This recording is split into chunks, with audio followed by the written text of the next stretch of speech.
Jadi begini, bismillah. Timbulnya sebuah paham, datangnya karena ada jalan.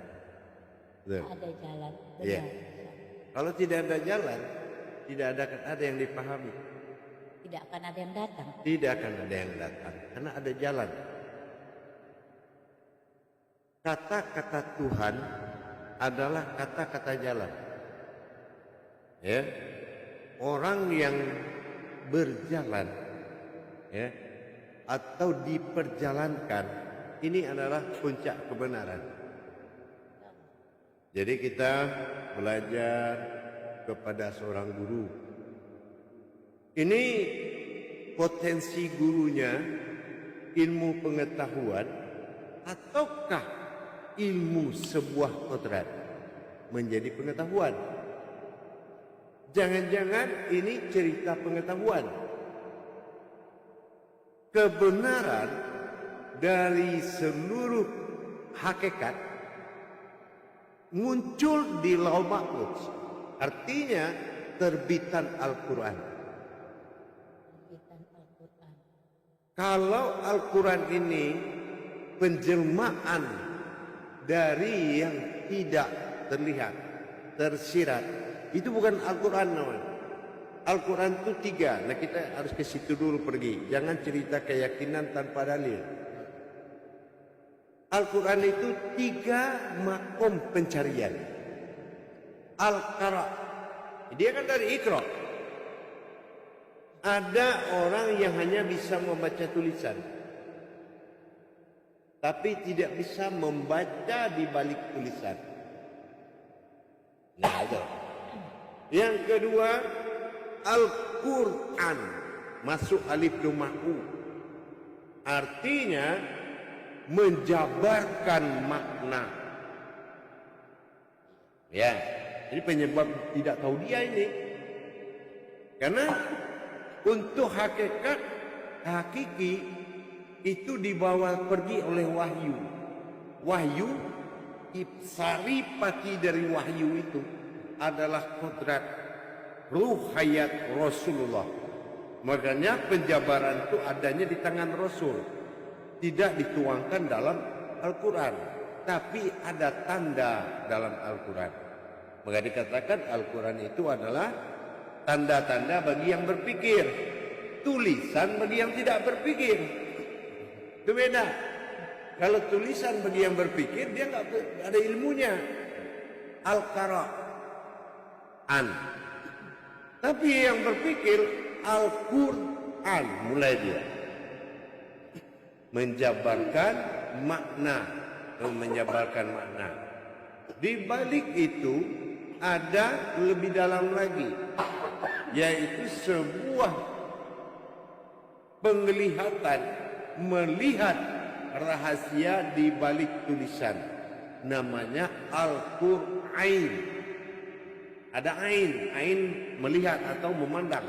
Nah, itu kan di sini juga kita sama arti melihat tulisan Allah. Apa yang ganjil dalam tulisan itu yang menarik perhatian bagi yang berpikir? Kalau bagi yang enggak berpikir, bodoh amat. Yang penting dibaca sesuai tasawuf, sesuai tasdik Allah.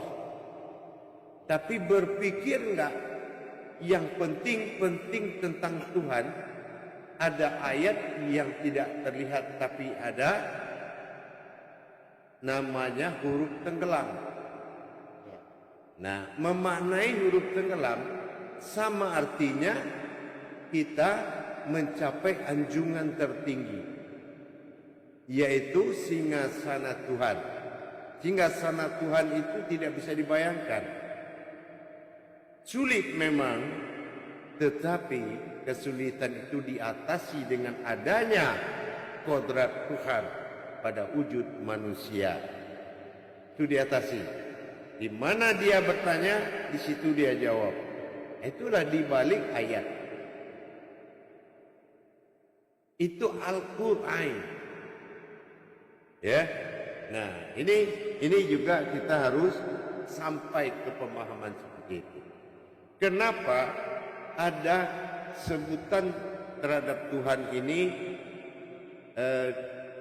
terucap ada, dilihat tidak ada? Itu adalah keganjilan. Nah, contoh Allah. Allah ini disebut dengan iman nama Tuhan. Karena saking tidak tahunya. Kalau dia tahu, dia langsung saja ke Tuhan itu tanpa nyebut namanya. Kan itu. Karena tidak tahu. Sebut namanya. Karena tidak tahu. Ya kan? Maka artinya iman ya ajalah. Rukun iman beda dengan imanullah. Jadi tidak bisa tidak mau tahu. Harus tahu ya. Wajib. Ya. Thalabul ilmi faridatul ala kulli muslim. Setiap yang mengaku Islam wajib belajar menuntut ilmu. Faqulu min bi khairi ilmin ya'malu wa amalahu waruratul la tuqabalu.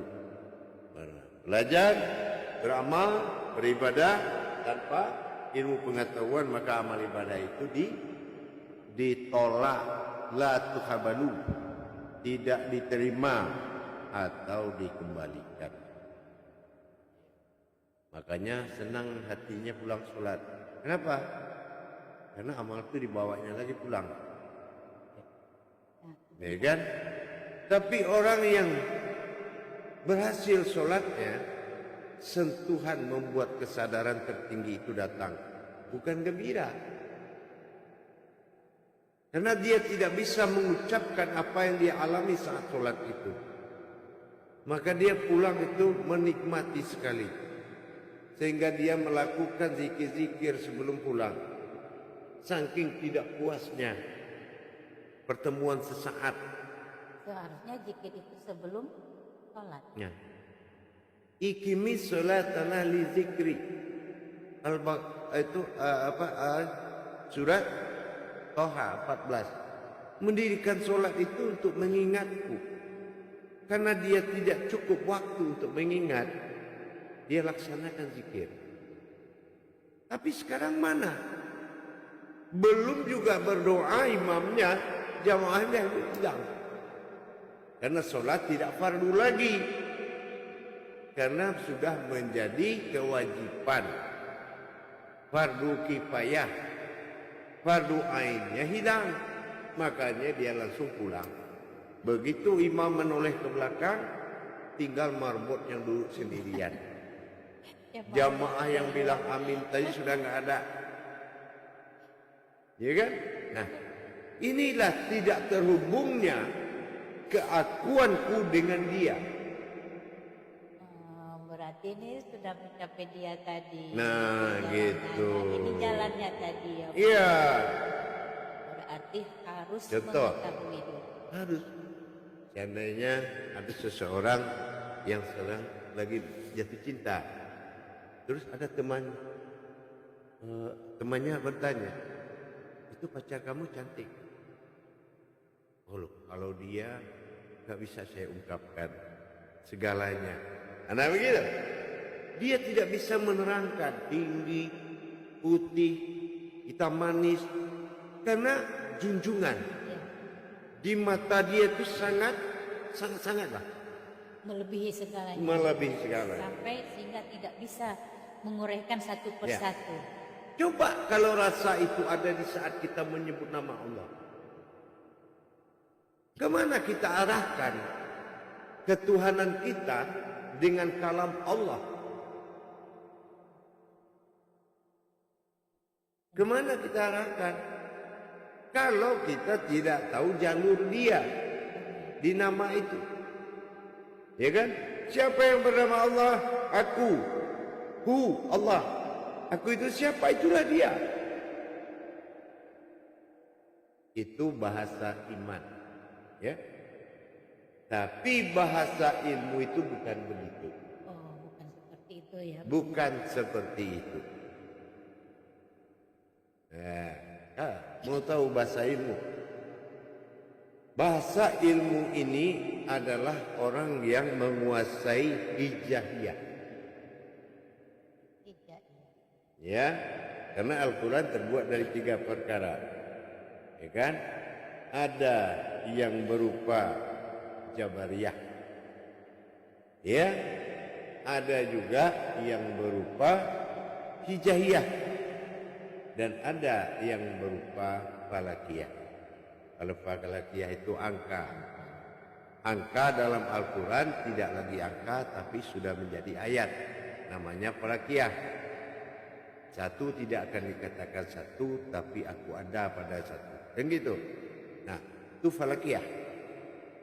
Jadi kalau kita melihat Hijaiyah, ini perkara dia ini akan terhubung kepada dia pelaku dan dialah Tuhan. Ini dua ini. Berarti kalau Falakiyah itu dia berlakunya itu 2 di dalam 1. Ya. Penyebutan dia itu ada 2. Karena itu adalah kata sembahan, junjungan bagi yang menyembah. Nah ya, bagi yang menyembah. Dia punya Tuhan. Dia adalah Tuhan.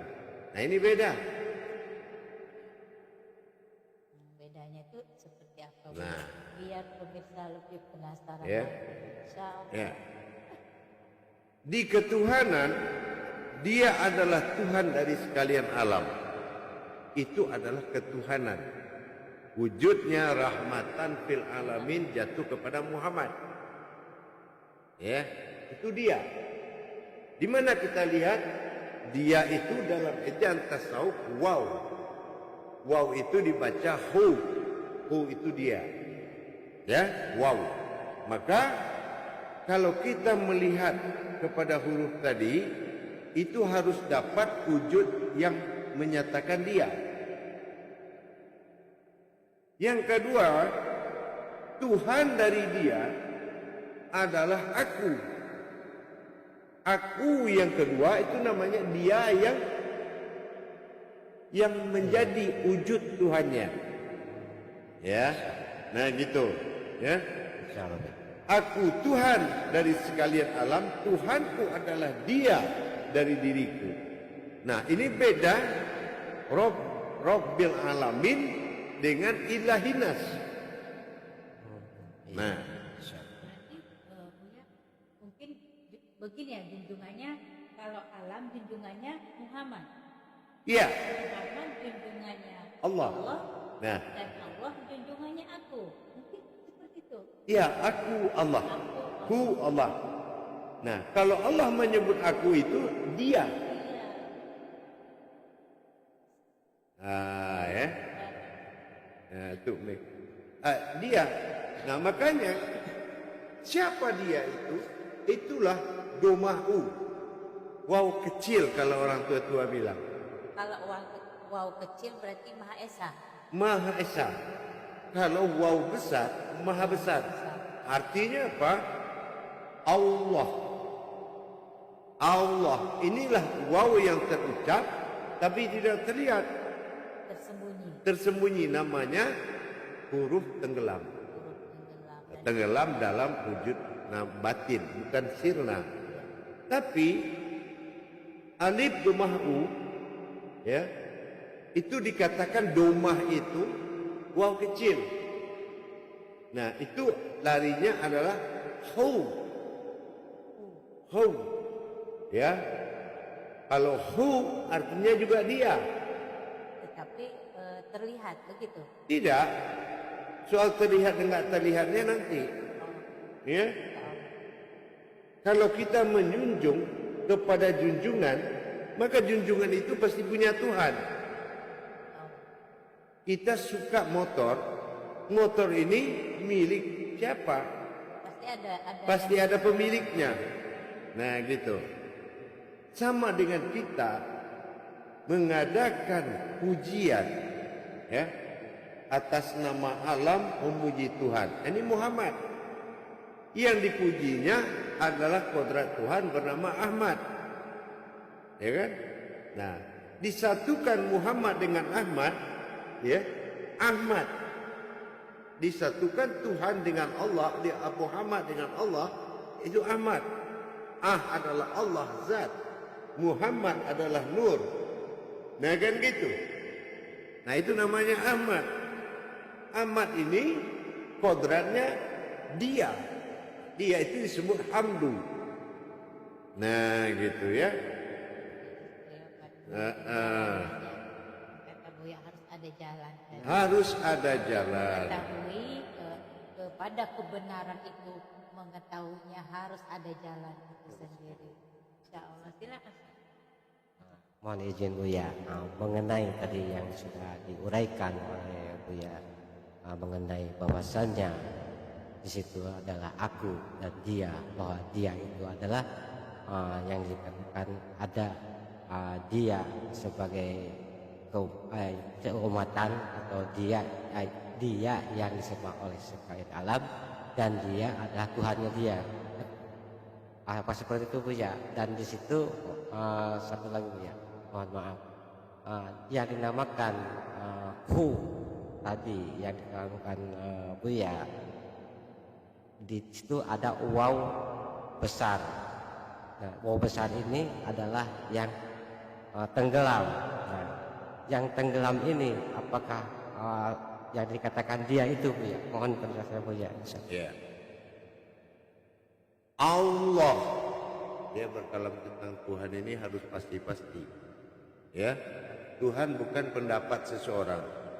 Ya, nah, Allah sama saya, air hayat, air hayati. Kalau saya nggak bayangin, kalau saya nggak nyata, gimana saya mau mengarah dia? Berarti ada yang dituju, ada yang Nah itu tadi, orang yang berjabariyah itu setelah mengalami. Gak bisa kita hanya menyebut dia, tapi kita tidak tahu jalannya. Allah itu ada tulisan, jangan-jangan tulisan ini yang menjadi Tuhan. Nah ya, kan lima tulisan kalau nah tulisan. seperti kan begitu, ya. Nah, ya. Nah, tulisan ini pertama dinamakan dia asma sebagai sebutan, ismi sebagai dasar, isim sebagai pelaku. Jadi asmaul husna itu tiga dia, asma, ismi, isim. Asma sebutan kodrat alam Allah, alif lam lam ha, banyak di dalamnya. Ismi sebutan dari saripati alam tersebut, wujudnya disebut Muhammad, ruh sul Allah. Ya. Nah, isim itu adalah wujud dari tulisan itu. Ya. Nah, itu namanya isim. Nah, jadi nggak mudah ya. Di nama Tuhan aja 1000 jalan pun untuk meruntuhkan nama Tuhan, dia tetap jadi Tuhan. Nah, kalau zaman dahulu itu kafir Mekah itu berusaha, mari kita permalukan Allah dengan menghina namanya. Caranya kita buang alifnya. Nah, seperti apa nanti hinanya? Rupanya tinggal tulisan Laha, Maha Kuat. Wah, kalau gini kita buang aja lah huruf lamnya, ya kan? Tinggal lagi ha, tambah kuat lagi aras. Coba kalau nama kita dikurangi sedikit aja, udah sama kayak nama-nama kucing zaman sekarang kan?